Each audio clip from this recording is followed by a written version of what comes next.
When I say the word evil to you, what does it mean to you? See, that's a word that pretty much almost has a universal feeling to it, does it not? When you hear the word evil, you just think of just the most horrible, disgusting thing that a person can do or that a person can be, um, or maybe things that a person has done or has been.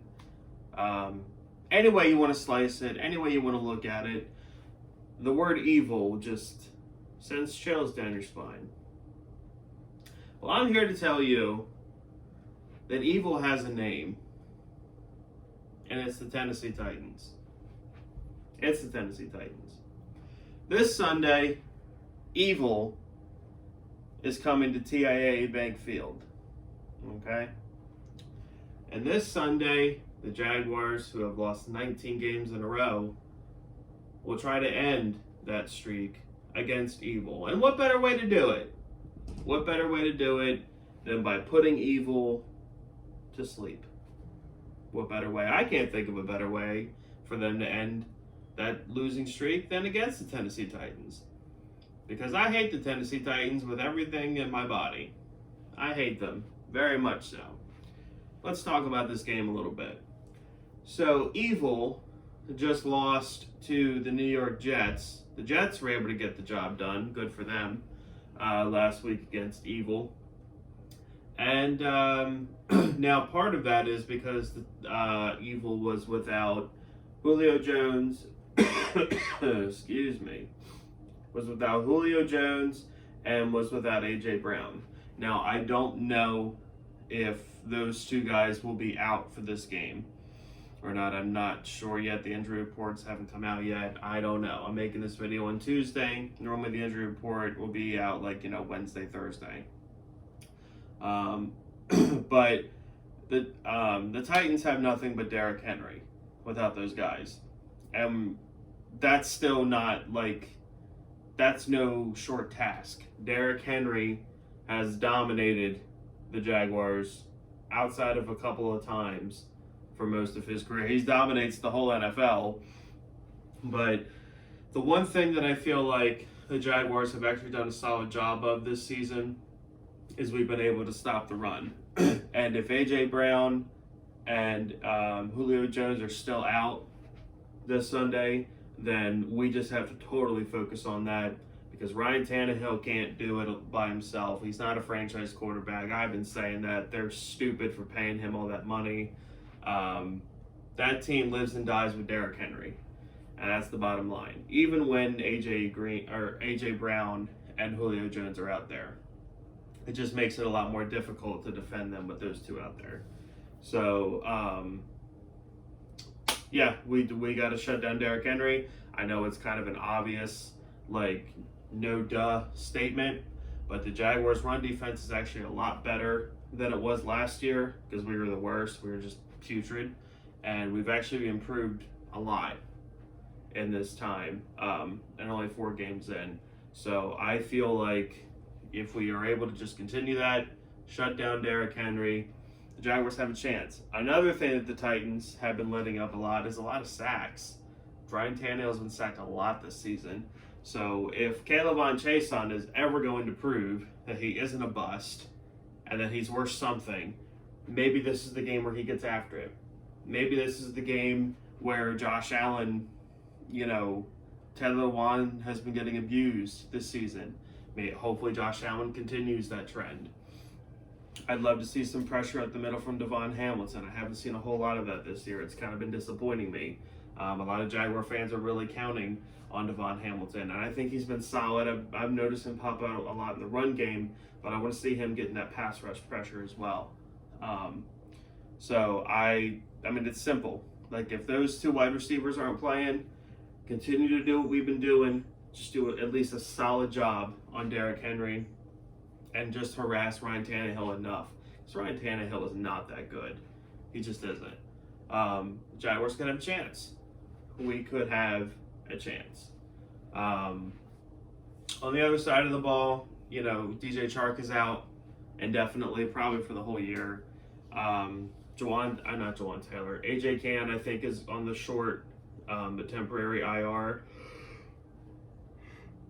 Excuse me, I'm yawning. Man, that's good YouTube. AJ Cann's been put on the short-term IR, but honestly, I don't think it'll be that big of a drop-off if Ben Barch is able to step in there.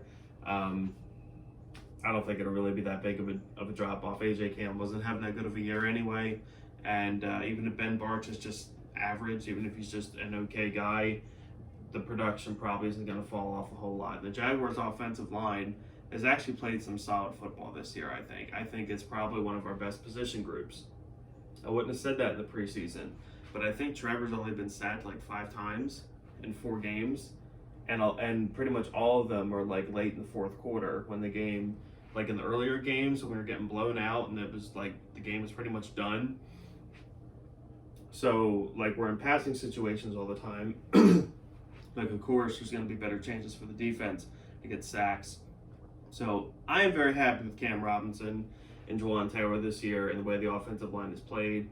I think the Jaguars need to keep James Robinson, give him at least 25 carries a game. Just feed him. Let Trevor do his thing in play action. If we are able to build off the performance that we played against the Bengals, I, as a Jaguar fan, and I know you feel this way too if you're a real Jaguar fan, I'm so tired of hearing the getting better thing because I think most of it is a farce. It's not true. Like, because we've heard it for so long. For Gus Bradley, like for years, or we're fighting every day, we're getting better. We're losing by 30 points every week, we're getting better. Doug Marrone after the 2017 year. Yeah, we're going to try to get better every week. We're going to compete. And we're going to blah, blah, blah, blah, blah, blah, blah. With Urban Meyer, actually, and I'm going to get to him in a little bit. With Urban Meyer, the Jaguars have gotten better every week, visibly. And I have never really seen that before with all our previous regimes and all our previous coaches. Like when they spew that crap, I normally hate to hear that. But it's actually true. If you look at his week 1 and on last Thursday night, we are a much better football team. We are. Now, we won't win more than 3 games this year probably. But we are slowly improving every week. And if we, especially Trevor, and if he is able to build off what he did last week, I really think by like Thanksgiving time, we're all going to be like, yeah, Trevor Lawrence is going to be the Jags QB for 15 years. Like, we have no doubts. I don't have any doubts now, but some of you idiots do. So, by Thanksgiving time, I think Trevor will have Jaguar fan base as a collective. I mean, there'll be those few straggling morons that'll just say whatever. But Trevor will have us all being like, yep, he's the guy. Yep. If you look at him from week 1 to week 12, week 13, week 14 now, yep, he's the guy. He's figured it out. The NFL speed, he's caught up to it. He's not throwing the interceptions anymore. He's throwing 2 touchdowns a game. Like, he's getting it together. He's figuring it out. Because it's visible every single week. He's doing that. I'm excited. And I hope that he finally gets his first NFL win against evil, because that would just make my day. If we only win 3 games this year, it would be this one, it would be the Rams game, and then I am thinking about going to New York for the Jets game because it's about an hour train ride for me. So I would hope that they would win that one, and plus just to prove that Trevor's better than Zach Wilson. On Urban Meyer. I'm going to talk about this. Let's see. How long have I been recording? 9 minutes. Let's talk about Urban Meyer, shall we? Oh, Urban. Urban.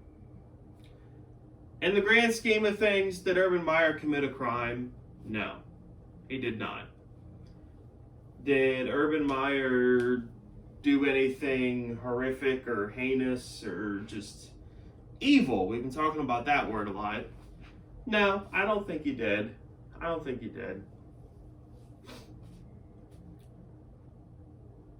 But at the same time, you have to understand, sir, for an organization that has just been the butt of the NFL for so long, and every time the Jaguars take 2 steps forward, they take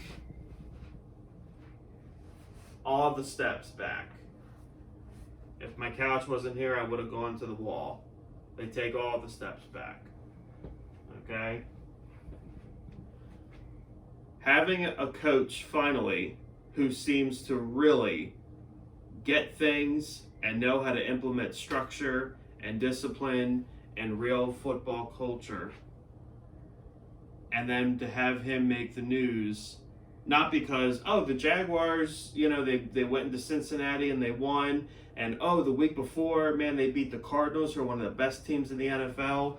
Like, man, the Jaguars have turned around. Like, they can really compete for the AFC South this year. Like, what a terrific job Urban Meyer's doing with Trevor Lawrence and everything else. No, that's not how he's making the news. He's got some bimbo, blonde kid grinding up against him, and he's just sitting there loving it. And it's all over the news. All over the news. Do you not understand, Urban Meyer, how bad that looks for us? I don't really honestly care about your look per se, like with your wife and family, like that's your business. That's not football related. I don't care about that. It looks bad on my football team because you're supposed to be the leader. You're supposed to be the head guy. You're supposed to be the guy that's finally going to turn this ship around for once. And you remember, like, the 904 own it, the Duval, or however weird way you pronounce Duval County people, they deserve a winner, they deserve a leader, all that crap that we heard in March. Remember that? Well, they don't need a leader that's got, a 19-year-old, 20-year-old girl grinding her booty up against you when you have a family at home and your football team's on the flight back to Jacksonville and you didn't go with them. That's not what we need. That's not what we need. Now, with all that being said, I do still like Urban Meyer. I do. I still believe that Urban Meyer can turn the Jaguars around. I don't know for sure if he will. I didn't know for sure before this. So this hasn't altered too much of my thought process. But it doesn't help. It doesn't help because it's a bad look on my football team. It's a bad look. It just makes, it's like the starving person that everyone wants to see die just gets a little bit more hungry and everyone goes, ah ha ha, he's dying. Like, we're the starving person on the side of the road that everyone just wants to see starve a little more. And when Urban Meyer does that, the NFL points and laughs. Points and laughs. Not a good look. Not a good look. Now, if you come out and you vanquish evil, okay, Legend of Zelda style, like when Link gets the Master Sword all powered up finally, and he kills Ganon with it, and he vanquishes evil, okay, you do that to the Tennessee Titans. Phone's acting up. You do that to the Tennessee Titans, all is forgiven. All is forgiven. Vanquish evil on Sunday. If you love the Jaguars and if you hate evil, hit subscribe, hit like, go Jags, death to evil.